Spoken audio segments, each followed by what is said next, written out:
Hey guys, it's Heather from Kell of a Plan, and today I'm going to be sharing another video with tips on how to plan school for your elementary age kid if you have found yourself suddenly homeschooling. I do want to start the video by reminding you that if your district has sent homeschool plans, please use, or digital learning, whatever they're calling it, if they've sent those plans, please use them. Schools are putting forth a lot of effort into making those, but this video is for those of you who maybe live in a school district where they haven't sent home plans, or maybe they've just sent home a few worksheets and you're interested in having more of a school-like environment at your home. I do want to throw out there that it is okay if you are not doing all of this at home. Take care of your kids' mental health first. Let them relax a little bit if they're feeling stressed. You do not have to turn your home into a school, but this is just a video to give you some ideas of how easy it is to plan some activities if you choose to. This video in particular is going to be geared for children ages kinder through 4th or 5th grade, so elementary age, because the resource that we're going to be using today is geared to those ages. So I'm going to pull these pages out of a teacher planner. If you do not have a teacher planner, I do have some free printables that I made that have a similar layout that you can print and try out if you want to. I will link those in the description. And today we're going to be using this website called StorylineOnline.net. I love this site. If you saw the Happy Planner Instagram live that I did last week, then I talked about this site there. But today I wanted to show you how to take this site and easily plan a whole day's worth of lessons. And even, it's so much stuff that you could even expand it over 2 days if you wanted to. So on this website, what they have is they have a bunch of books that are being read by famous people. So you could choose a book. I would suggest going to the All Books tab, because if you go to the All Books tab, then it tells you the grade levels that each book is suggested for. So it has the suggested grade level. So then you could choose it based off what grade your child is in. So I am going to go, I'm going to do the Clark the Shark one just because this is one that I'm familiar with. It is being read by Chris Pine, and it's a read aloud. So you could literally press play, and he's going to read the book to you, and it shows the illustrations. And so it's just a video where kids can hear the book in case you don't have the book at home. And then the great thing about this website is after they hear the book, if you click on activity guides, there is a tab for teachers and for parents. You're going to use both, okay? So you could click for teachers, and it has a teacher's guide. This book is suggested for kids kinder through 2nd grade, okay? If you scroll down, it has a little summary of the book. It has the themes that are covered in the book. You could print these if you wanted to, and if you just wanted to go off of these are PDFs, so you could easily just print this, especially if you don't have a teacher planner. You don't even really need a teacher planner. You could just use these printables. It has the Common Core standards that are covered. So here, it has questions that you can ask before reading, during reading, and after reading, okay? And then after reading, it has an actual activity for you to do. So before reading, these are questions that the teacher would normally ask the child before they read to kind of help them start making connections to the book. So in this one, why are class rules important? Have you ever gotten upset with a friend because of the way they were acting? Think about a time when you have been too loud or too wild for your classmates or family. What happened? And that's just helping them to build connections to the themes that are going to show up in the book. And then you have during reading. These are questions where you can pause the video and ask questions throughout the book so that the kids are really working on comprehension, and you can make sure that they're understanding what they're reading or what they're hearing. And then we have this after reading activity. So what I'm going to do is I'm going to take my planner and I'm going to write reading.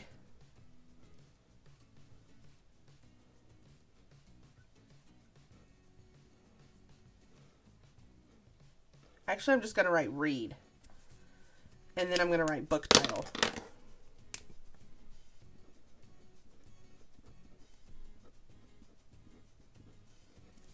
Because then right here, I could just write the name of the book that we're going to be using that day. So Clark the Shark. Okay, and then here I can write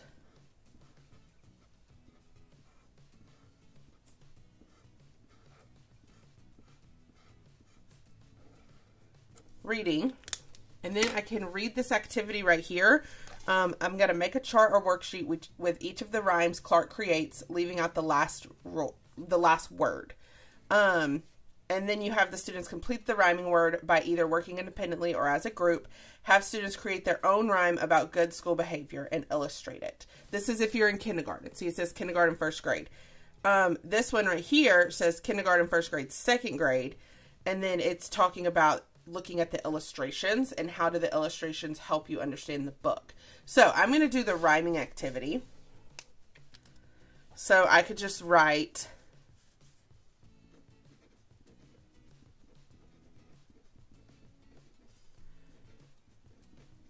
rhyming activity and then create your own rhyme.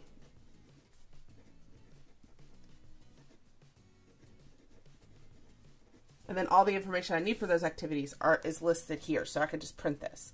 Okay. Then it has a writing section with another lesson for writing that ties in to this book. Teachers do this all the time. It's actually really helpful if you tie as many activities as you can into one book because it helps the kids really understand the book.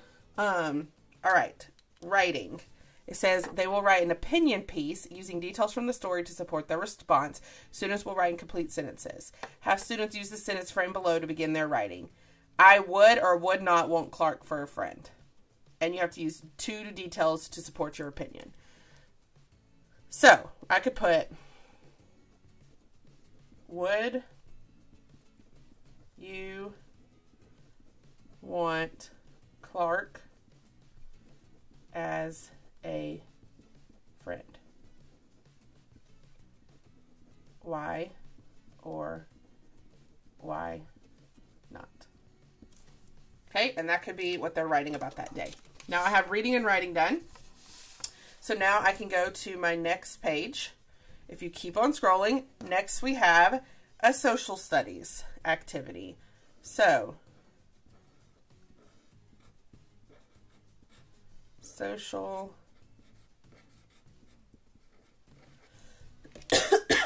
studies.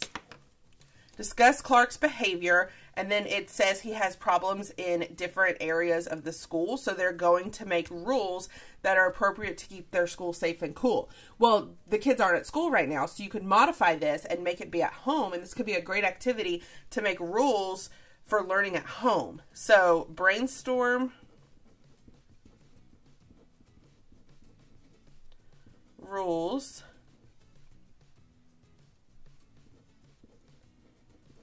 that are good to keep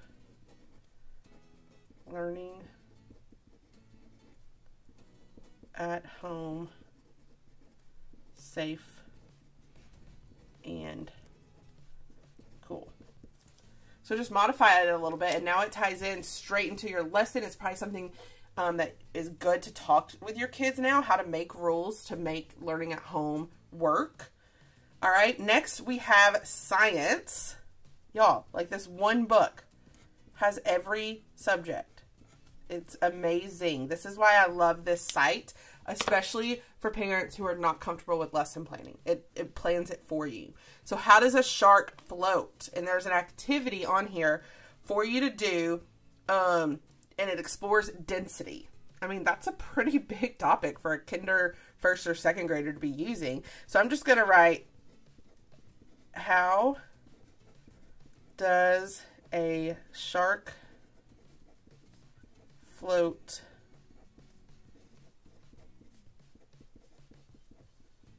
activity? Okay. Next, we have art projects. So I am actually going to go over here and I'm going to write other. Because this is going to end up being math. And I'm going to show you where to find the math in a minute.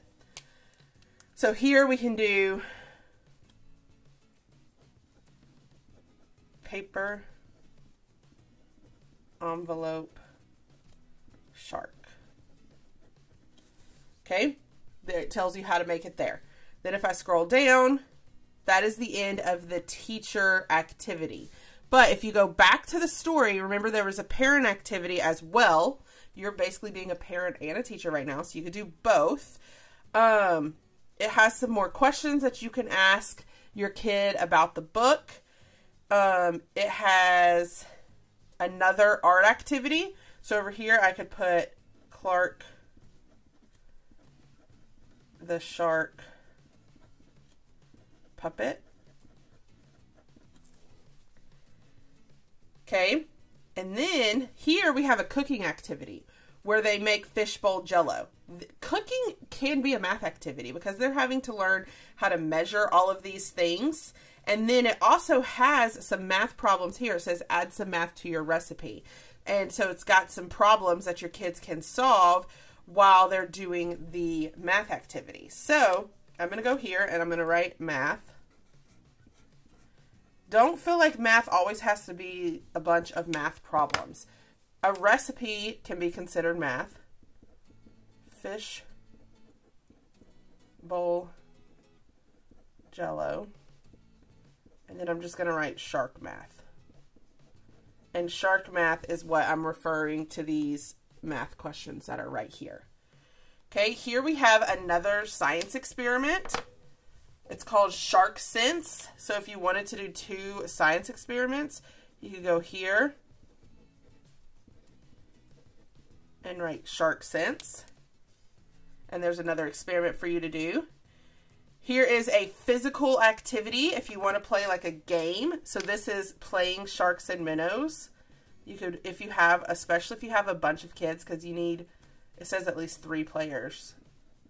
Then that could be a physical activity for them to go play in the backyard. There's also sharks versus dolphins. And then I love the idea of going to a virtual aquarium and going on a virtual field trip to see the sharks. And it tells you, if you Google live shark cam, you will find cameras that have views of sharks. You can Google giant Pacific octopus and go on a virtual field trip. You can Google beach and river cleanups to find out how to help clean up sharks' homes. All of that right there. And just like that, using one book, you have an activity for every subject. You honestly have more activities than you could complete in a day. So once you plan all of this out, you could honestly separate some of this out into Tuesday and have 2 days of learning. Or you could do one book a day. I would say if you're doing one book a day, it's going to be a lot. Your kid's going to be tired by the end of the week because they're not used to doing this at home. They're not used to doing it with you. So I would probably plan a day, maybe leave Tuesday blank and let Tuesday be a catch-up day for whatever you don't get to, because this is a lot of activities. And especially if you have more than one kid, like you won't be able to do all of this in one day. So I would plan a day, leave Tuesday blank, where you can just fill in the things you didn't get to. Maybe plan Wednesday, leave Thursday blank, and then you could plan another book on Friday. And then whatever you don't finish on Friday, it could give you like fun activities to do over the weekend. So you could save all of these fun things and do them on like Saturday and Sunday. So this is just one example of how you can use one of these digital resources to plan. And again, this website is called storylineonline.net. And it's really good. It's got books for ages kinder through, it says kinder through 4th, but if your kid's in 5th grade, they can still relate to the 3rd and 4th books, and it's kind of like a review for them. So I would say you could use this through 5th grade. And they just have a ton of different books that you can use. This is one of my favorite books, Rotten Red-Headed Older Brother. I love that book. But they seriously have tons of books. Stella Luna is a great book. Thank You, Mr. Falker is a great book. These are all great books, but some of my favorite books are on here, and they just have so many books. This is one of my favorite books. So you could really go through and plan probably weeks of lessons using this if you need to. So I hope this video gives you ideas of how to plan some lessons at home. If you have any questions, please leave them in the comments. And yeah, if you like this video, I hope you hit the like button. If you want to see more of my videos, hit that subscribe button. And happy planning!